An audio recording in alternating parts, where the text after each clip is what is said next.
Sveiki visi! Sveiki sugrįžę į mūsų kanalą, kuriame nušviečiame svarbias sveikatos temas. Šiandien kalbėsime apie vilties teikiantį, bet dažnai neteisingai suprantamą sveikimo po insulto aspektą – tikėjimą, kad pasveikimas garantuotas. Tai galinga mintis, kupina optimizmo, tačiau labai svarbu į sveikimą žvelgti su realybės doze. Tiesa. Nors daugelis pastebi didelį pagerėjimą, visiškas pasveikimas nėra pažadas. Insultą patyrusių žmonių sveikimas labai skiriasi ir šiandien mes gilinamės į tai, kodėl taip svarbu tai suprasti. Insultas ištinka, kai dalis smegenų netenka kraujo, todėl gali sutrikti judėjimas, kalba ir mąstymas. Atsigavimas labai priklauso nuo insulto sunkumo laipsnio, insulto vietos smegenyse, bendros asmens sveikatos būklės prieš insultą, taip pat nuo pagalbos ir reabilitacijos, kurią jis gauna po insulto. Štai kas, tikintis garantuoto visiško pasveikimo galima nusivilti. Sveikimas paprastai yra ilgas kelias, kupinas pakilimų ir nuosmukių.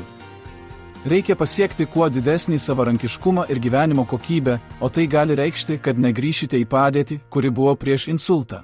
Svarbiausia yra nusistatyti realistiškus tikslus. Tikslai turėtų būti aiškus, pasiekiami ir prasmingi. Kiekviena maža pergalė, pavyzdžiui, gebėjimas apsirengti ar aiškiau kalbėti, yra didelis įvykis ir ją reikia džiaugtis.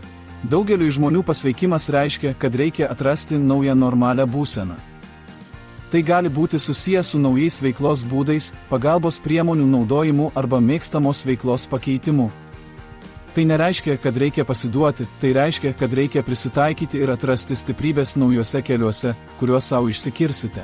Apibendrinant norėčiau pasakyti, kad nors visi tikimės kuo geresnio pasveikimo, būtina pripažinti, kad pasveikimas po insulto yra labai asmeniška kelionė. Ji kupina savų iššūkių ir pasiekimų. Sutelkę dėmesį į asmeninius tikslus, džiaugdamiesi kiekvienu žingsniu į priekį ir prisitaikydami prie pokyčių, išgyvenusieji insultą ir jų šeimos nariai gali sveikti su viltimi ir atsparumu.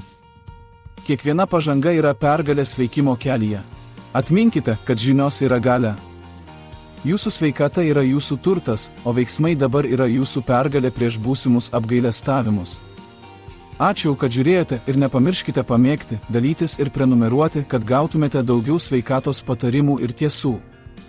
Iki pasimatymo kitame vaizdo įraše.